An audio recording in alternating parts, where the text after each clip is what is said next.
What got you there with Sean Delaney? What got you there with Sean Delaney? What got you there with Sean Delaney? What got you there with got you? Scott Adams is the creator of Dilbert, one of the most popular comic strips of all time. In addition to creating Dilbert, Scott has been a best-selling author and successful entrepreneur. His many bestsellers include The Dilbert Principle, How to Fail at Almost Everything and Still Win Big, and his newest book, Loserthink. For longtime listeners of the show, you know how big of a fan Sean is of Scott, and on this episode, they cover some of his favorite topics, such as systems over goals, talent stacking, and Scott's creative process. If you want to learn how to win big in life, this episode is for you. Making change transpire. That's the mission behind the most amazing tasting protein bar brand taking the nutrition industry by storm. That brand, they're MCT Co, and they make the most delicious, keto-friendly, all-natural collagen protein bars. If you're obsessed with the quality of food going into your body like I am, then head out and pick up these amazing bars jammed with 10 grams of collagen protein.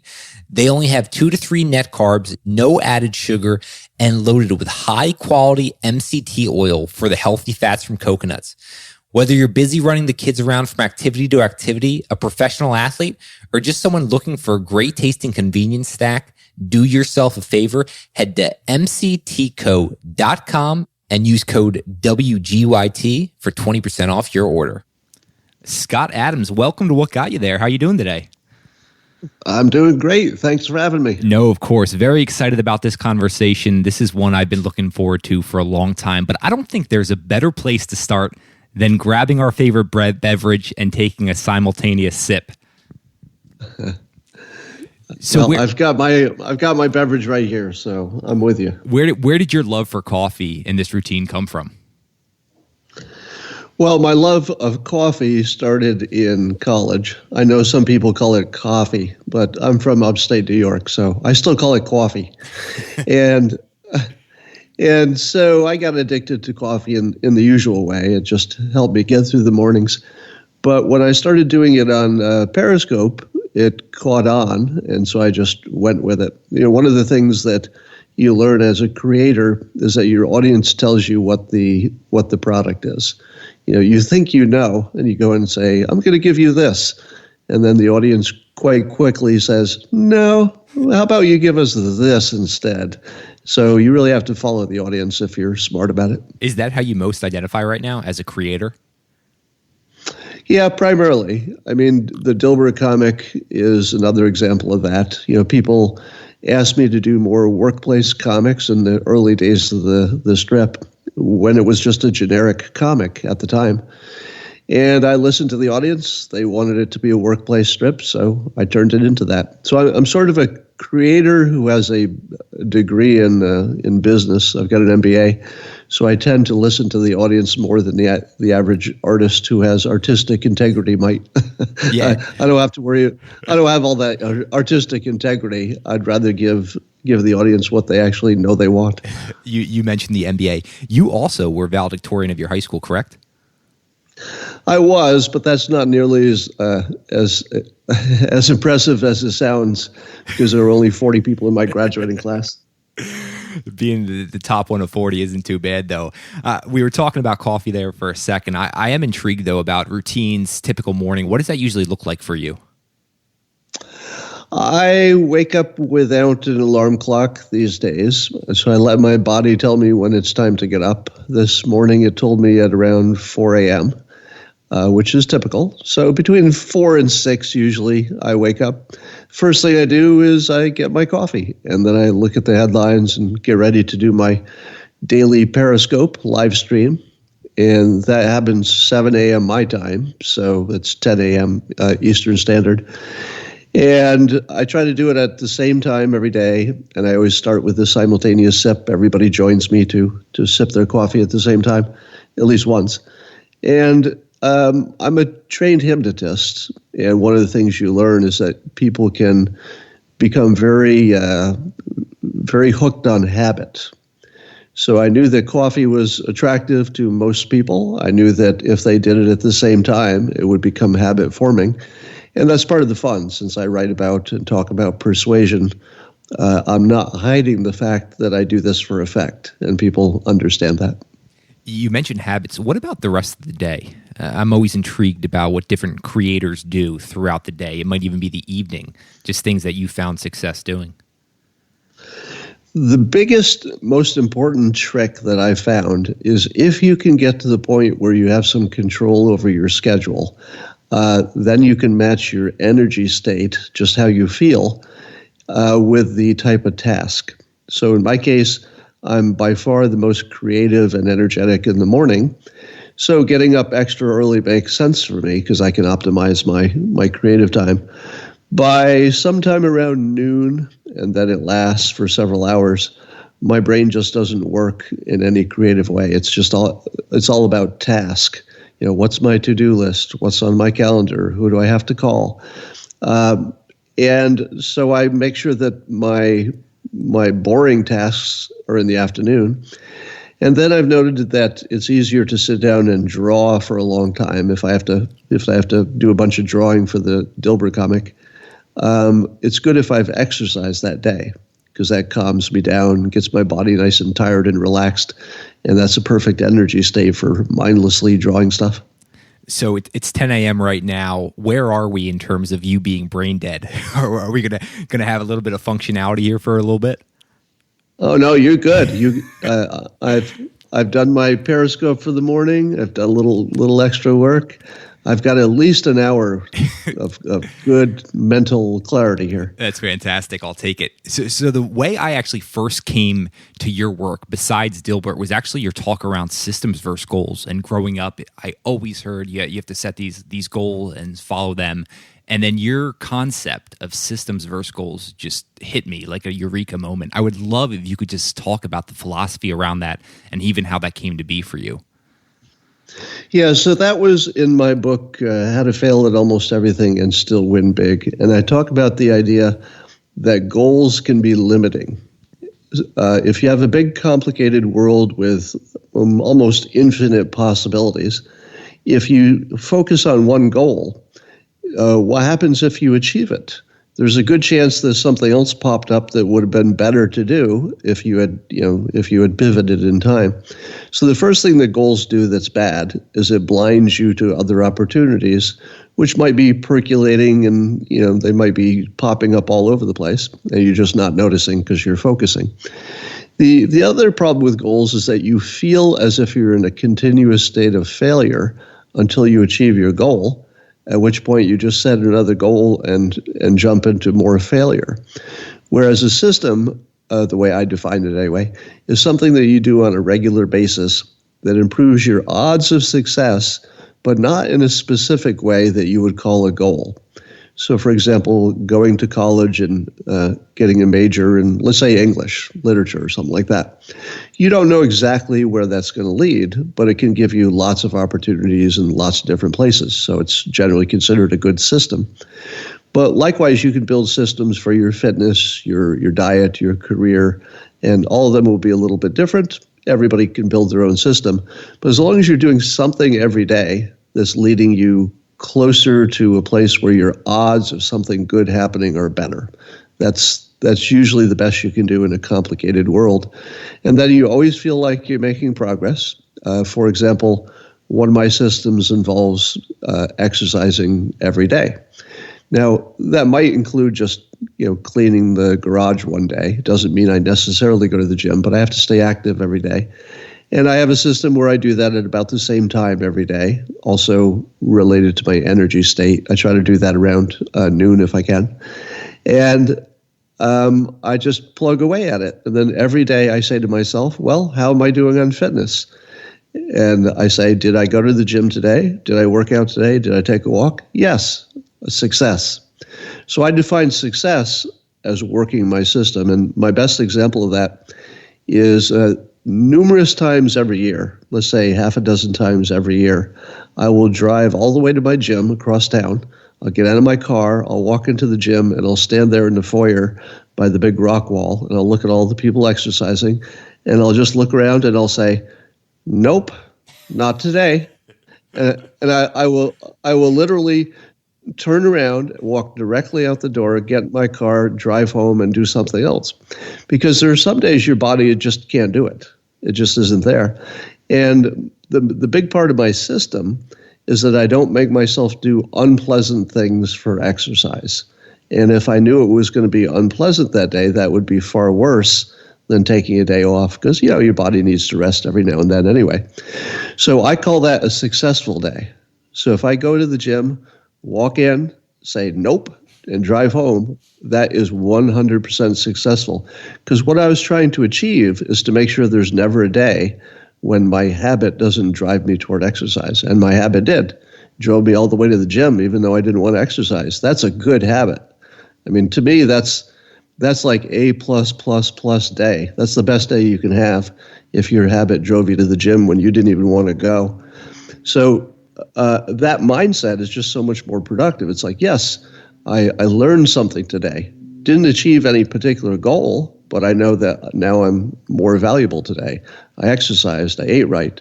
So whatever those systems are, you could feel like you're nailing it every day, because you probably are. Yeah, I feel like that might have been one of the biggest fundamental shifts for me in the past 5 years, is this new approach. And something you said a minute ago is feel you are in a continuous state of failure when you're striving for those goals. Do you think this system is what's allowed you to continue the success with Dilbert, that you just never felt satisfied and you were always able to produce and continue more great work? Well, I build a lot of systems into keeping myself, creatively fresh and not burned out. So I've been doing Dilbert now 30 years, and it's hard to do anything for 30 years without getting burned out. So, for example, one of my systems is that I continually look for ways to cut corners. So I was one of the first cartoonists to start drawing on a computer. So I do all the drawings now on a Wacom Cintiq. It's a computer screen that you can draw directly on, and it just turns it into a digital file.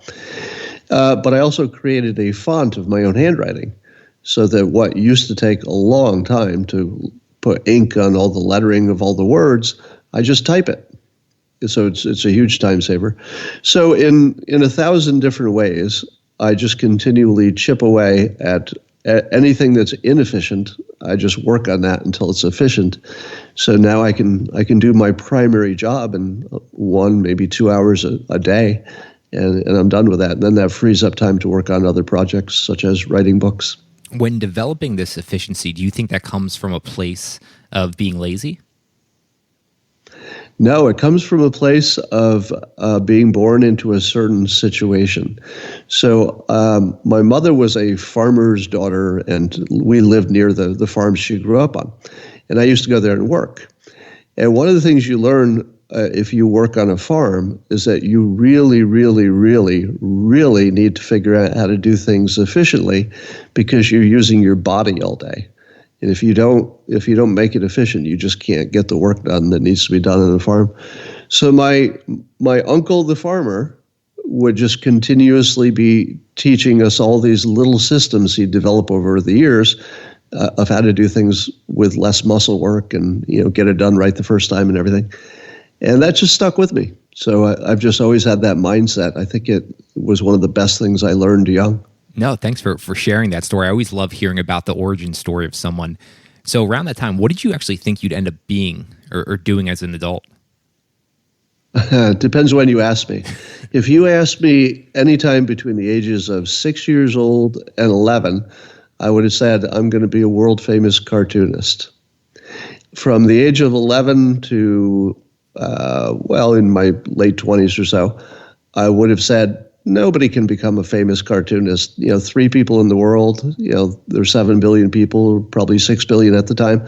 That's not realistic. Nobody can do that. So I tried to be a lawyer, went to school thinking I would be, pre-law. That didn't excite me enough to continue.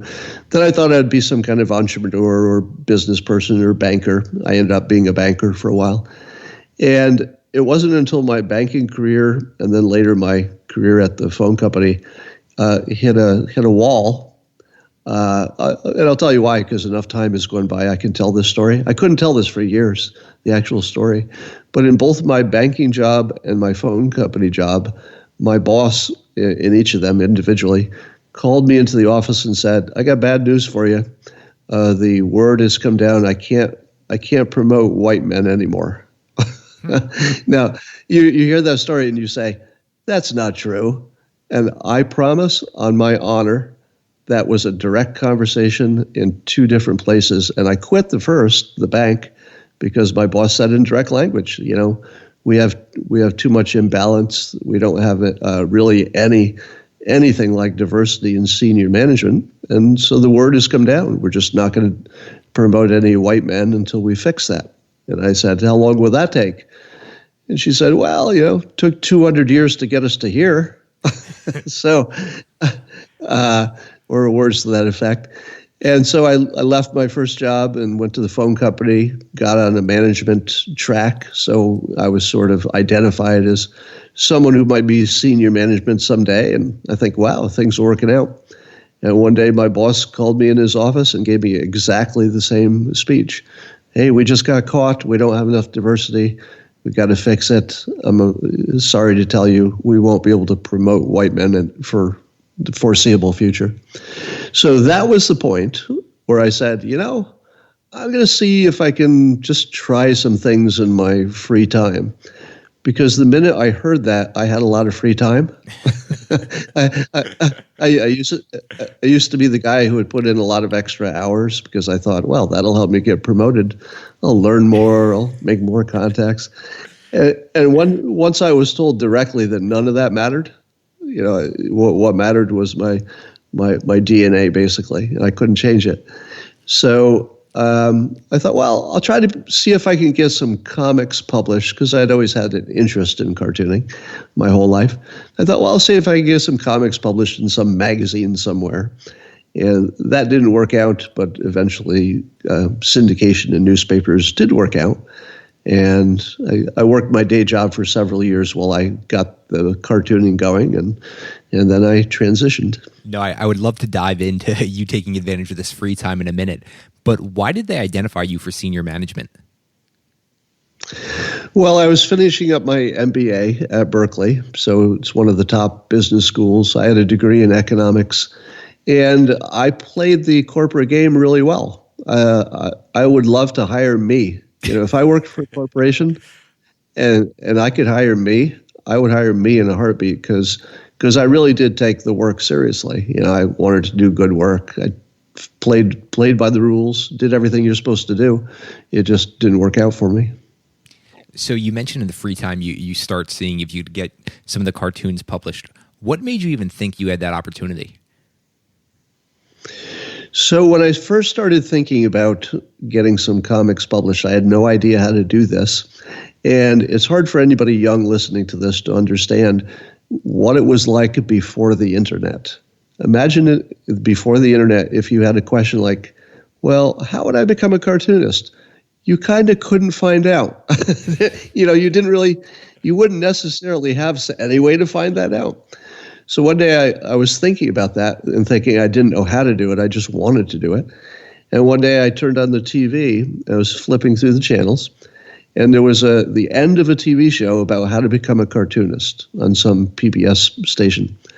And I missed almost the entire show, but as the closing credits were rolling by, I grabbed a pencil and I wrote down the name of the host and figured out where their studio was, and I sent them a letter, just a snail mail letter, and I said, I missed your whole show, but I'd like to be a cartoonist. Can you give me some advice? A couple weeks later, I get a handwritten 2-page letter from the host of the show, who is a working cartoonist, who was at the time as well. His name is Jack Cassidy. And he told me what books to buy, what materials to use, and then he gave me this valuable advice. He said, it's a really competitive business, meaning cartooning, and you will be rejected a lot, but don't give up. So I thought, well, okay, I know I have everything I need now. I got the inspiration, I got the books, I got the materials.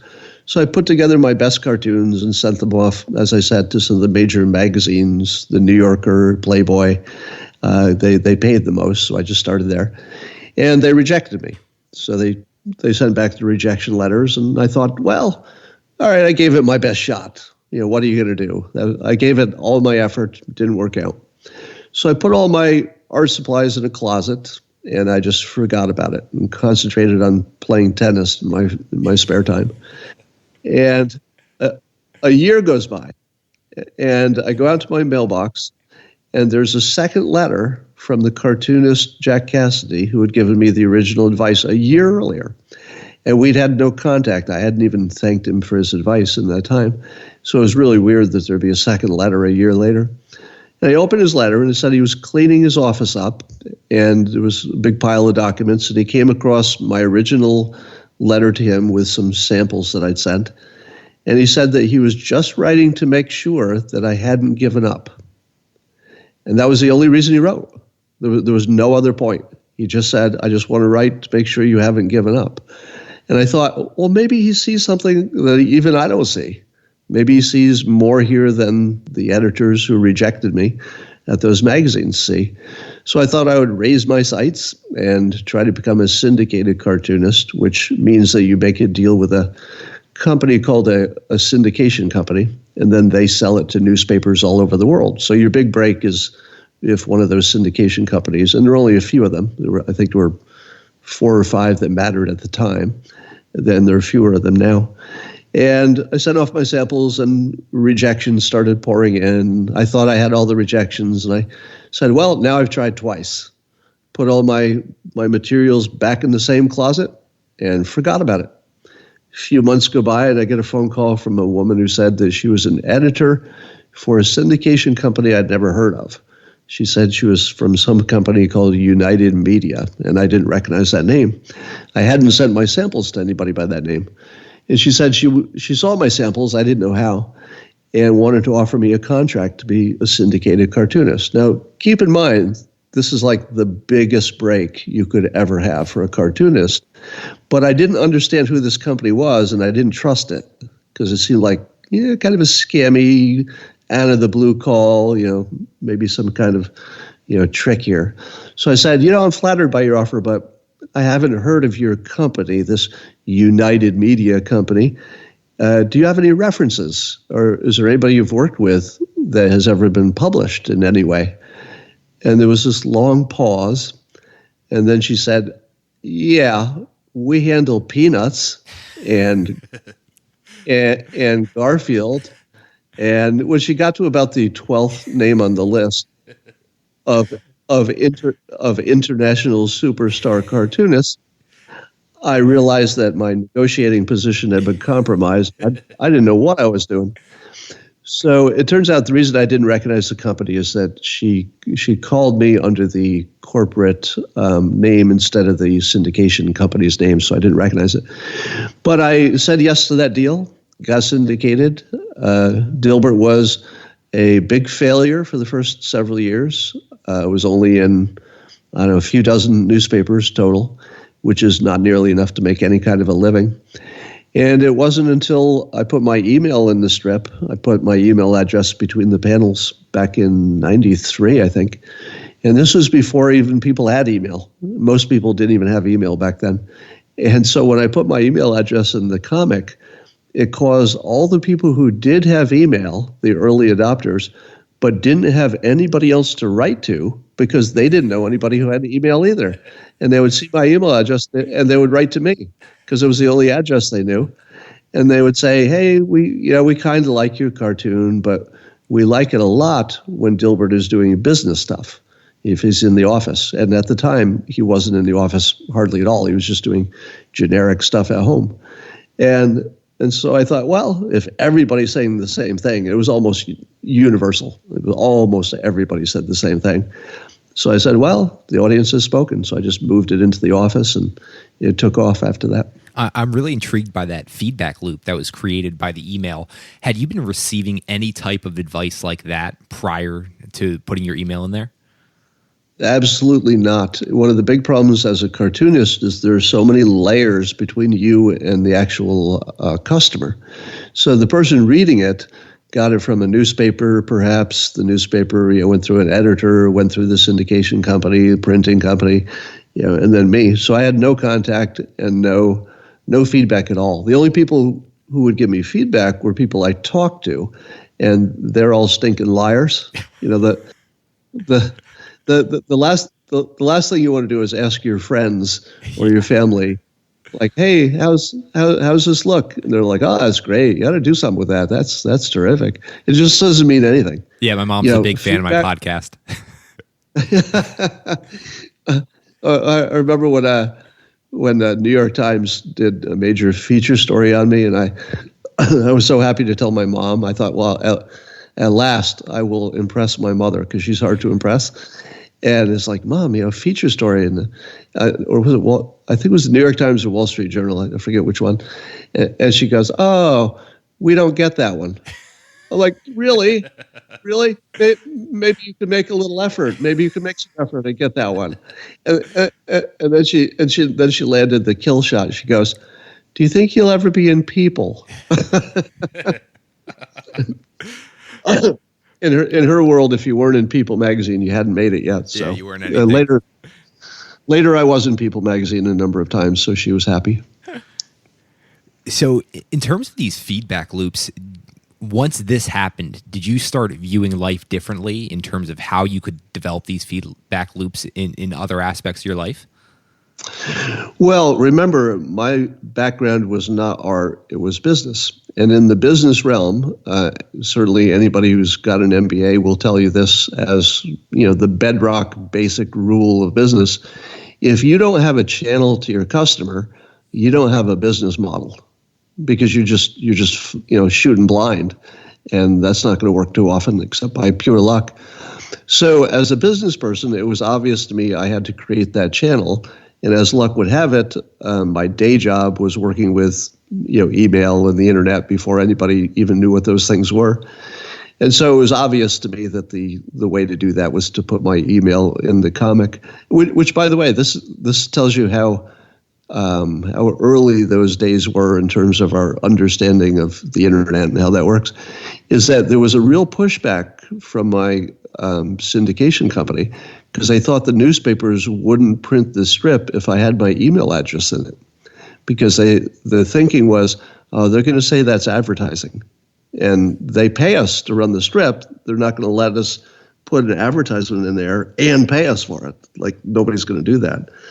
And one of the advantages I had, and again, this is another thing that business training teaches you, is that my comic was basically failing at that point. And so when your product is failing, that opens up options. So you can do things that would have seemed too risky under normal conditions, and you could try things that established comics can't do because they don't want to take a risk. So I said, well, you're right. Maybe that is a risk. Maybe a newspaper will cancel me.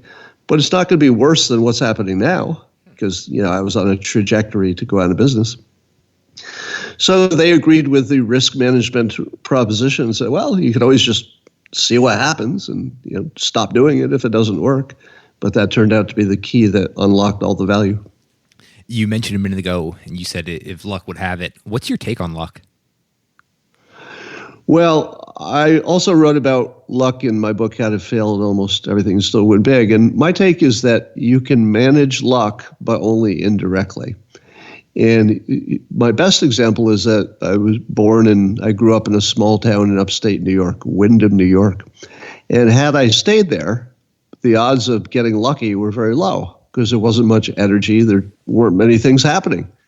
So the first thing I did as soon as I got my degree is I traded my car for a one-way ticket to California, a plane ticket, and said, I'm fully free. I don't have any, strings attached anywhere. I'm just going to go where there's the most chance of luck finding me.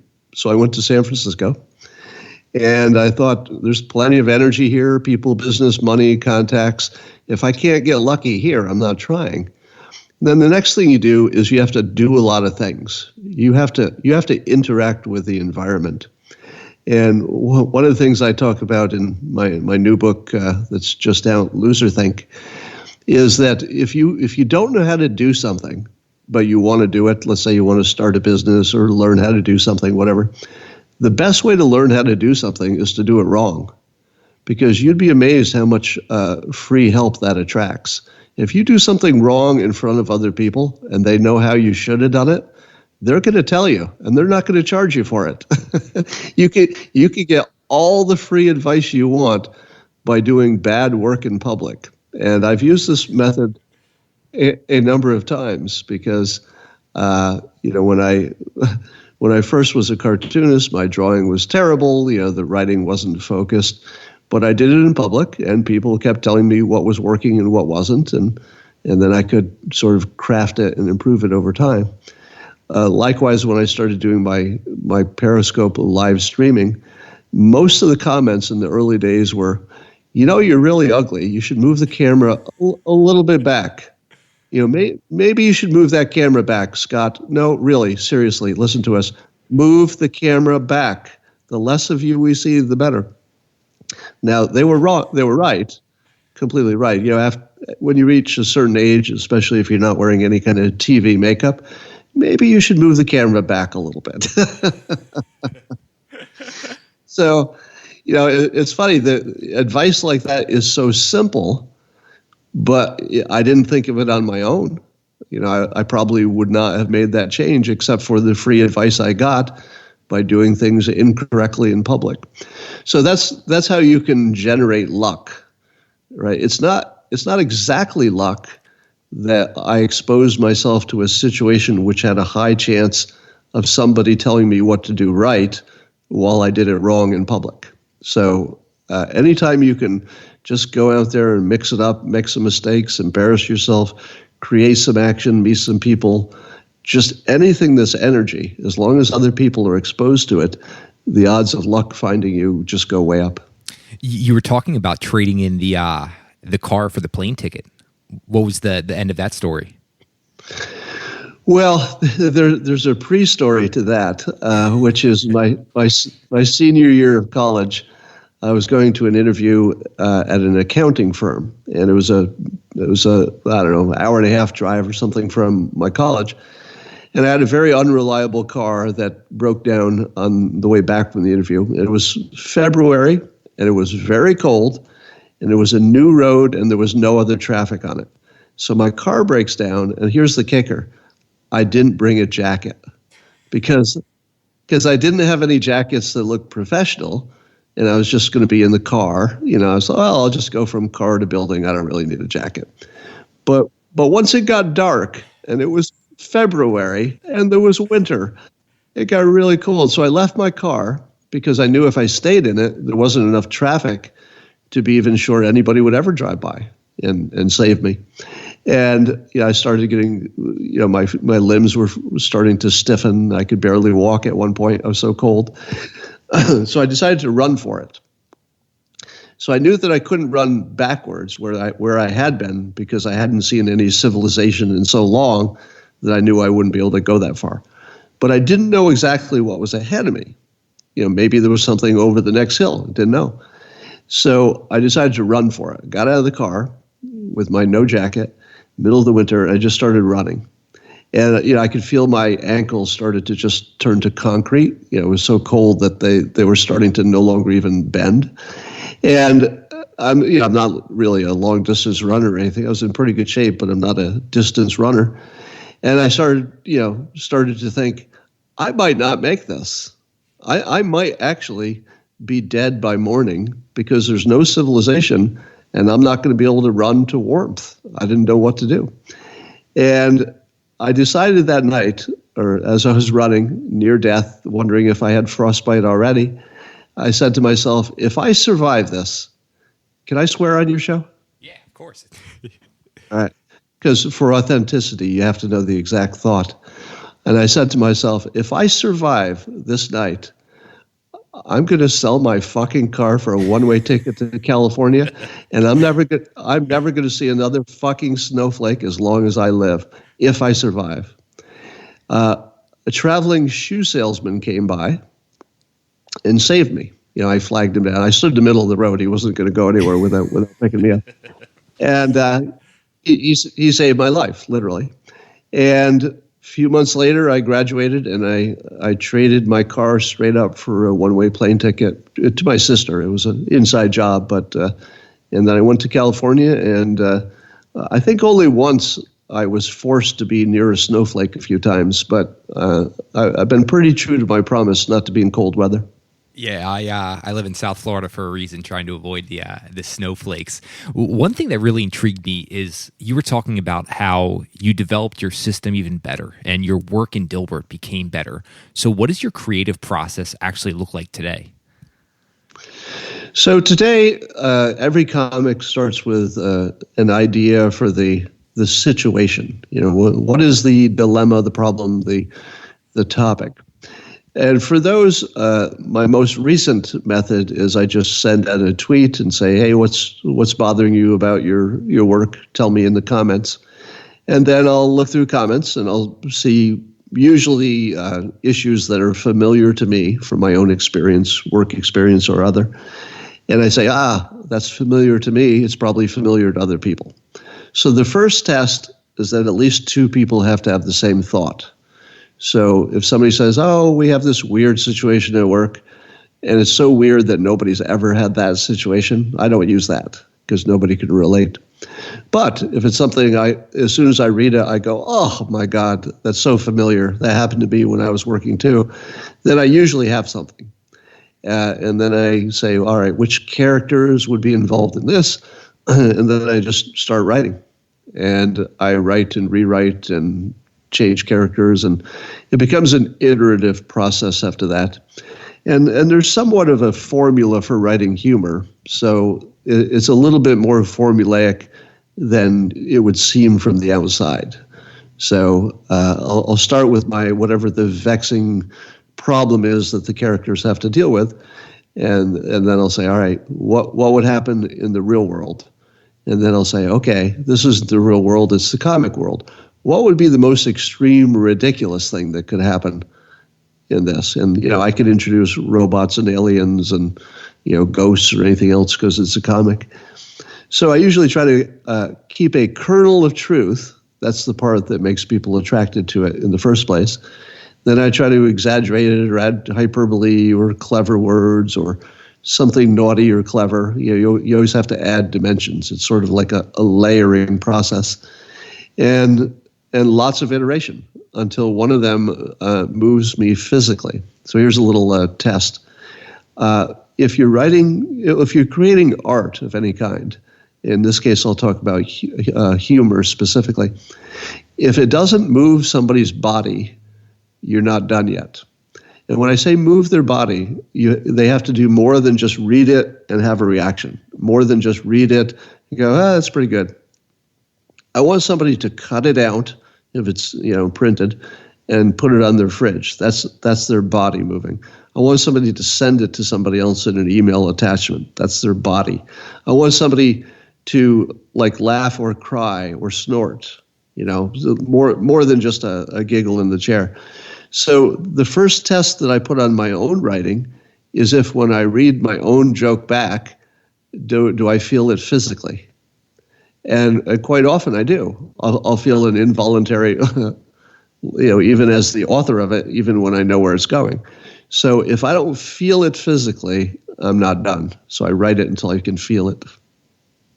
How different is your book writing process? You just finished up your new book, Loserthink, and I just wonder how that differentiates.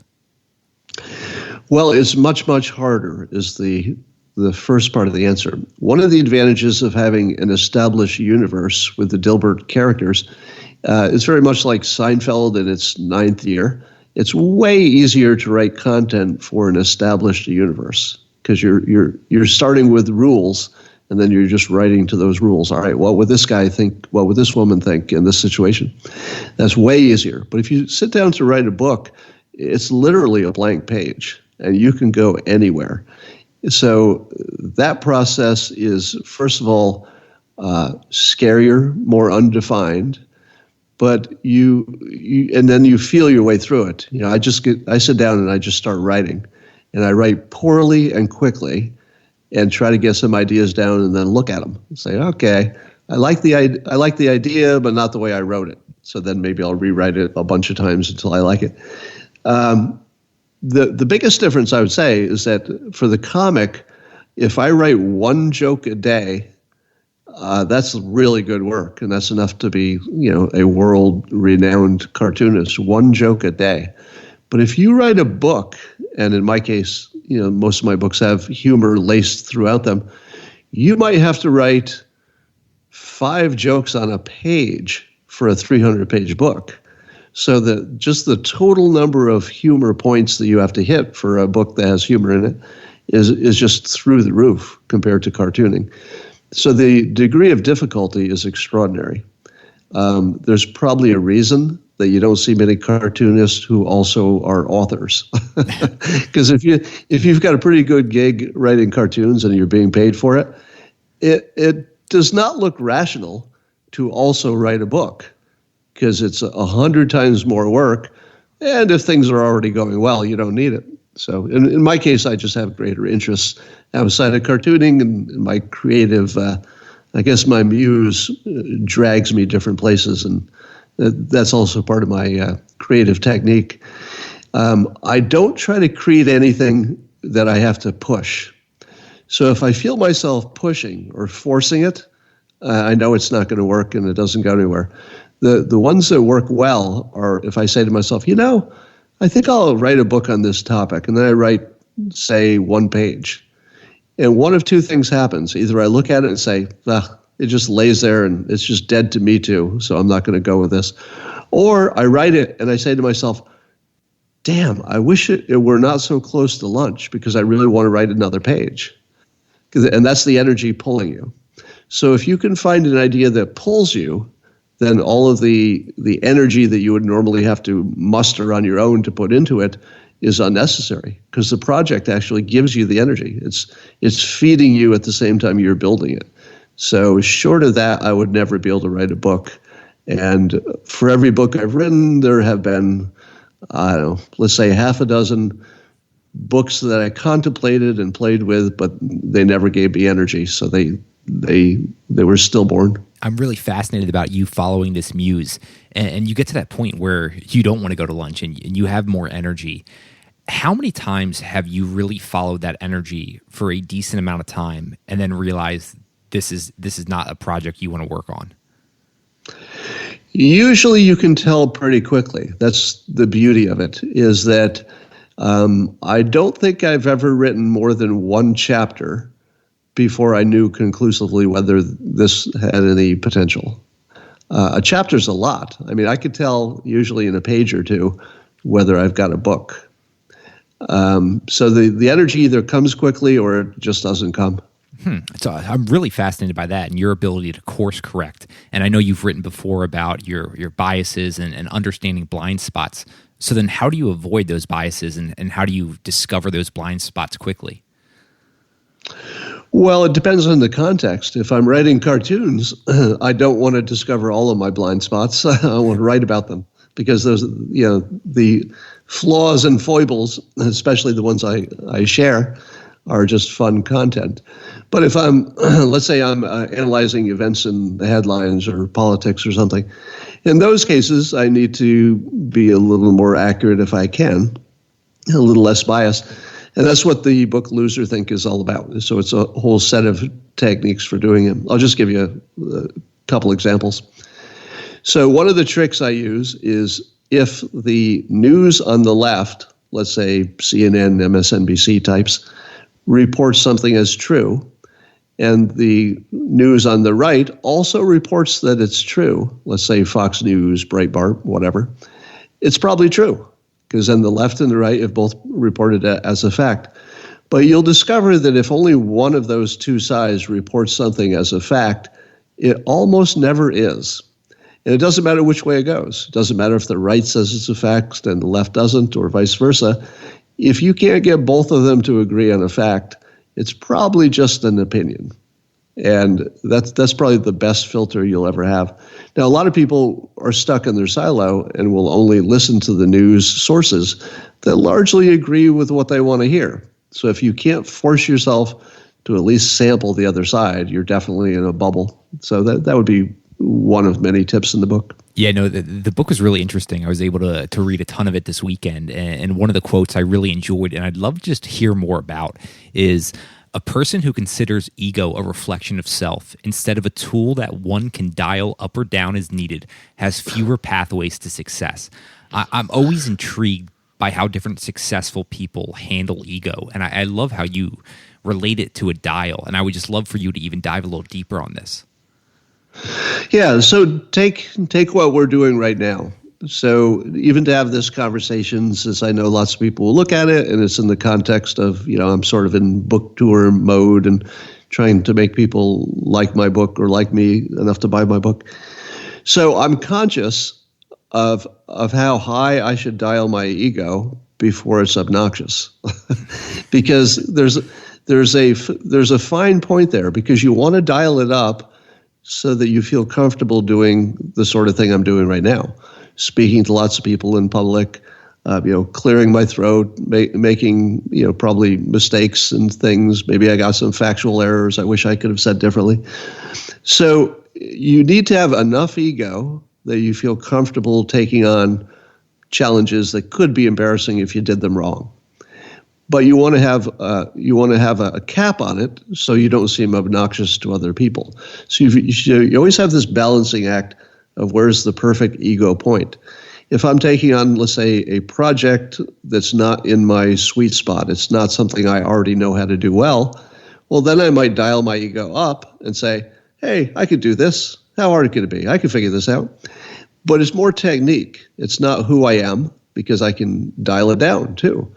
So if I'm in a context where showing too much ego would be all bad and no good, I just dial it down.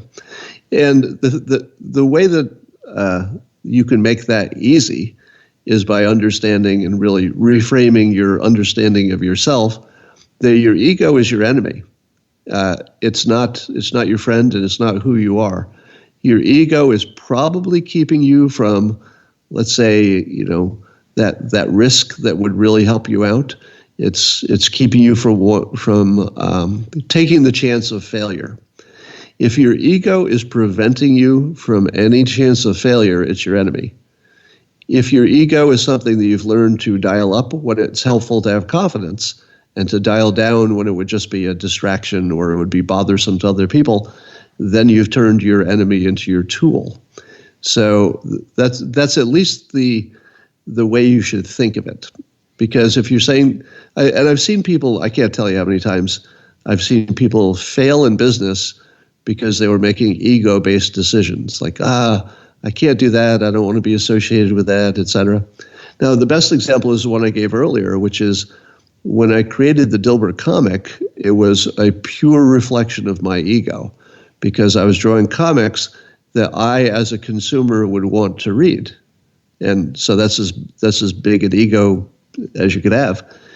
But it wasn't until the audience said, we don't like those generic ones we like when Dilbert's in the workplace, that I said, okay, well, it's time to suck it up and give the audience what they say they want and put my ego on a shelf. Because my ego would have said, no, this is better. I know how to do this. I'm the artist. You're the customer. Just read it the way it is. But instead, I did the opposite. I just dialed my ego out of the picture entirely and said, all right, tell me what you want. And you're the customer. You're paying me indirectly. So I'm going to give you what you want. When you're thinking about just your own skill sets, how much self-belief do you have? Too much.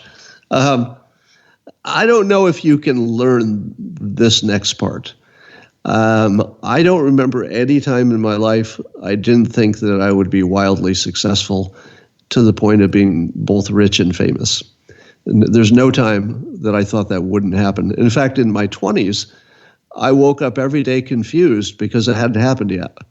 I'm not even joking. I would wake up and I'd think, wait a minute, I work in a cubicle. This isn't how this is supposed to work out. I'm almost positive something better's ahead of me. And so, with a little patience, I got there. But so that's unnatural. I'm not even sure I wouldn't even suggest that people even try to think that way. I think some people are just born with that point of view, and it just never goes away. So there's that. I think it's just natural. I mean, your closely associated friends worked with a ton of successful people as well. How many of them fall into that category of that unwavering self-belief? I'll tell you, there's a version of that they all seem to have. And the version of it is that they see the world as something that they can control. In other words, they believe that they can change their own situation, and in so doing, it will change the world, or at least enough of the world to make it conform to what they need. They don't have to change the entire world, but just their corner of the world. And the people who tend to be unsuccessful believe that their fate is determined by events outside themselves. It's like, oh, I was born poor. What am I going to do? I was born not attractive. What am I going to do? I guess there's nothing I can do. The world did not serve me up some good luck. So that's the main thing. I'm not sure if you want to call that ego, or is it more accurate perception that there's a whole lot you can do to change yourself, and in so doing, you almost guarantee that you change at least your opportunity for luck. Yeah, I like the verbiage there of accurate perception. We'll go with that. So when did you actually finally realize that you did make it? You were out of that cubicle. Would you have a defining moment? I joke about this because I call it the lack of a champagne moment. So for my entire career, there have been all these mini moments where I would almost say to myself, I've made it. Open the champagne. This is the thing. Nobody can take it away from me now. But it never quite worked that way. It was always just these little incremental things, or for example, the day I got my contract to become a syndicated cartoonist, you'd say to yourself, well, that's the big break. That's the champagne moment. But then my editor explains, well, we're giving you a contract, but that doesn't mean we're going to put you in newspapers. We're going to work with you to see if we can work together for 6 months, and then we'll make a separate decision about being in newspapers. So I thought, oh, okay, great. I'll hold off on the champagne until they decide to sell me to newspapers. And then that day came. They said, we're going to sell you to newspapers. And I'm like, open the champagne. And I'm like, well, how many newspapers do you think you can sell me into? And like, how much money am I going to make? And they told me, and I realized I could make a few $1,000s total. And I was like, well, that's not quite champagne, And then, every day a few newspapers would be added to the mix, but none of them were champagne moments. And then I had a book that was doing really well, but it just took forever to become a #1 bestseller. That was my book, The Dilbert Principle, years ago. But when it came, the closest I came was the day that my book that had been #2 on the New York Times bestseller list and just sat there for weeks at #2, while Dennis Rodman's book, Bad as I Want to Be, I don't know if Dennis Rodman even read the book. I'm sure he didn't. I'm sure he didn't write it, but it bothered me no end. But I thought to myself, all right, why am I complaining? I'm #2 in the whole New York Times list on the nonfiction. That's pretty darn good. I mean, how am I really complaining about being the second best author at the moment on this category? And I tried to talk myself into being okay with it. And then one day my editor called and said, guess what? You're the #1 best-selling book in the world, at least on the nonfiction list, at least for those weeks. And that was my champagne moment. And I didn't realize even at the time how much it was. But let me tell you, the difference between being the #2 best-selling author and being the #1 best-selling author, I thought was going to be like a 1% difference.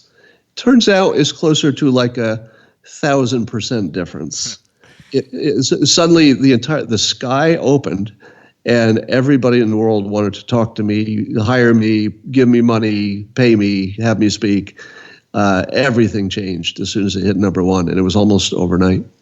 So So that was a good moment. Yeah, I actually love a lot of different quotes you've written or said over the years, and I pulled one, and I think it's speaking specifically to this, and that quote is, "Apparently the thing inside me that makes me work so hard is the same thing that keeps me unsatisfied."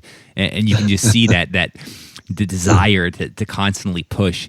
Was that the biggest career success you think you've experienced, hitting number one? Probably. It's the biggest one that had a discrete moment associated with it, where you could get the phone call and it's like, yes, it's binary, I'm number one.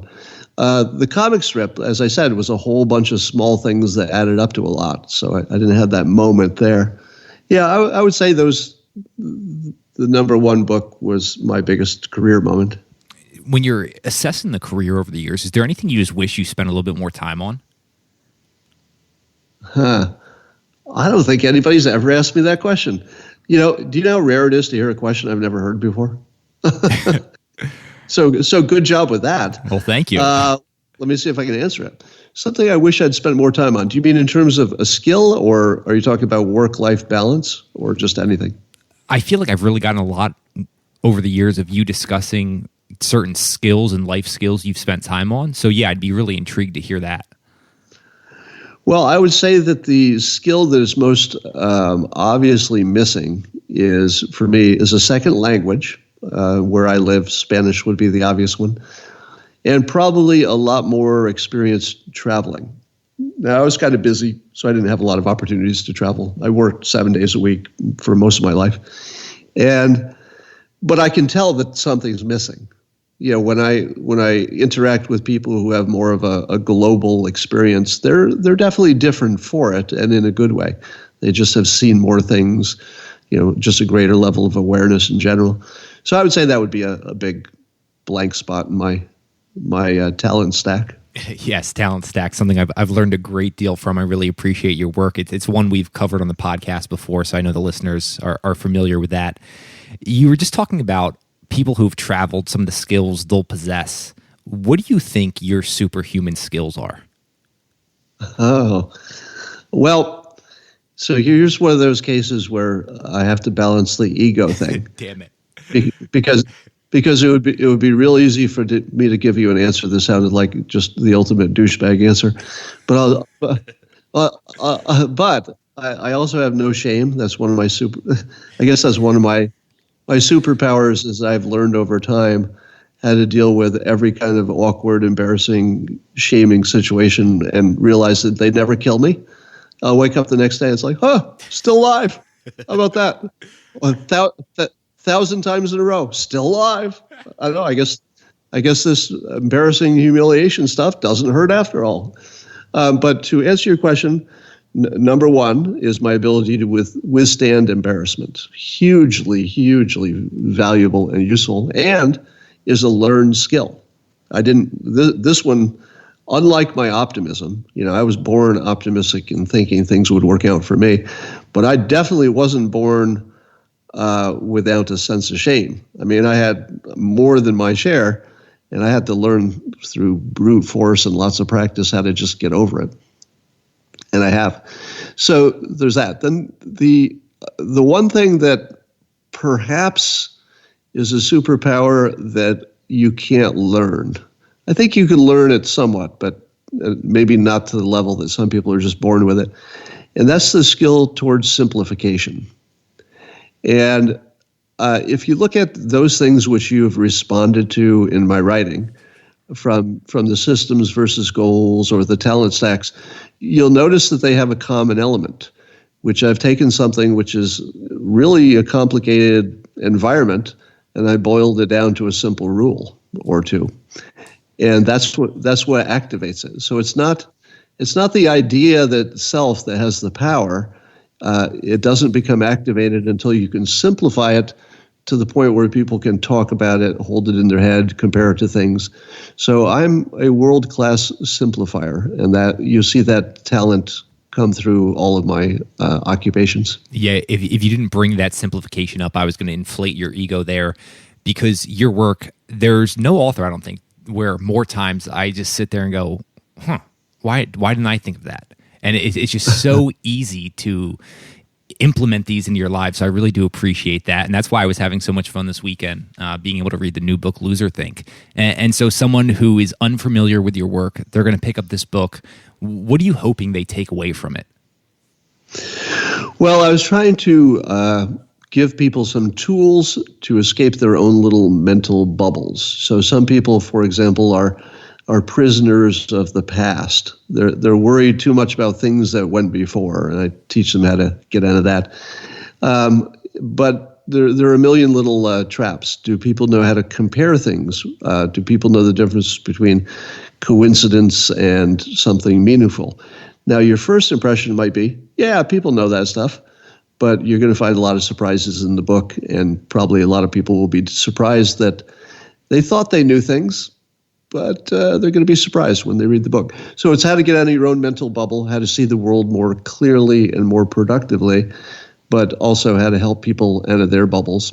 And I kind of took as my starting point all the dumbass things people say on social media, because you can find every form of unproductive thinking, and then that gave me fodder to write about. So don't do this. And the big innovation in this book, the simplification, if you will, that brings it all together, is the observation that people can avoid these various traps of loserthink if they have exposure to different fields. So you don't have to be an economist to understand the law of supply and demand, to know what a sunk cost is, to know the time value of money. They're pretty easy concepts to master as a general concept. But if you'd never been exposed to them, or if you'd never been exposed to any kind of process where you learned how to compare things. Let's say a scientist learns how to compare two experiments. One's the placebo or the control or whatever. But if you were, let's say, an English major, and somebody said to the English major, "Hey, how is the president doing?" Doesn't matter which president. Don't have to make this about Trump. So, how's the president doing? The English major would probably say, "Oh, great," or poorly, depending on what side they were on. Whereas the economist or the scientist, if they're being unbiased, they might say, "Can't tell, because there's nothing to compare it to. We don't have a president who is doing the same job at the same time to compare to the one we have. So you don't know if the other one would have been better or worse. Can't tell." So that's just one example. But if you have not been exposed to at least the concepts in a variety of different fields, from psychology to economics to history, et cetera, you'll have blind spots that you don't know are blind spots. And so I reveal those blind spots in a very simple way. Yeah, no, excellent point. The listeners know I'm a huge fan in reading widely, and I love you break it down into different chapters, thinking like an artist, thinking like an engineer, thinking like a leader. The book is Loserthink. Scott, I have 3 quick hit questions for you before we let you go here. Are you ready for them? Ready. Who is one of the most impressive people you've been around? Naval Ravikant. Huge fan of founder of AngelList. I sometimes refer to him jokingly, but not really joking at all, as the smartest person in the world. And he is the best example of a talent stack that you will ever see. He knows more about more things than just about anybody. And so when he gives you an opinion, you're feeling like all the context is there. It's sort of amazing. You talk to him for 10 minutes and you walk away thinking, I think I just got smarter. I think I'm smarter. So he's, all right, what's your next question? No, so someone other than Naval, who would be a great guest for this podcast? Mike Cernovich. You would not know him unless you've seen his books, Guerrilla Mindset, or you see him on Twitter. He has a huge Twitter following, and he's also got an amazing talent stack. Now, he's more provocative, so if you can't stand an opinion that doesn't agree with yours, then he's not your guy. But if you want to be challenged and have your brain shook around, he's your guy. There's no point in living this life if that's not happening. So final one, when was the last time you were truly shocked by a performance you saw? A performance? What kind? This could be anything. This could be an unbelievable book you read. This could be a sporting event you've seen. This could be a theatrical performance. Well, I was just reading a book, American Nations, and I recommend it. It was recommended to me as sort of a mind-blowing piece, and I didn't think I was going to learn anything because it's sort of about the early colonies and blah, blah, blah. And I thought, well, I went to school. I kind of know the basic deal. What kind of surprise am I going to get about the colonies? And sure enough, it's an amazing book. It's completely mind expanding. The basic gist of it is he talks about how different each of the colonies were and the subgroups within them, and then you come away with an entirely different understanding of the whole country, because you understand its origin story in a way you'd never seen it before. Well, I'll have to check that out. You mentioned having an entirely different understanding. Your new book, Loserthink, How Untrained Brains Are Ruining America. I've always been a big fan of your work. I've been hoping to have you on for 2.5 years. So, Scott Adams, I really do appreciate you coming on and can't thank you enough. Thank you so much for having me. You're actually great at this, by the way. I don't know if anybody told you that, but it's hard to have these. I'm going to do about 1 million interviews because of the book, and they're not all going to go this well. So good job. Thank you. It means a lot. You guys made it to the end of another episode of What Got You There. I hope you guys enjoyed it. I really do appreciate you taking the time to listen all the way through. If you found value in this, the best way you can support the show is giving us a review, rating it, sharing it with your friends, and also sharing on social. I can't tell you how much I appreciate it. Looking forward to you guys listening to another episode.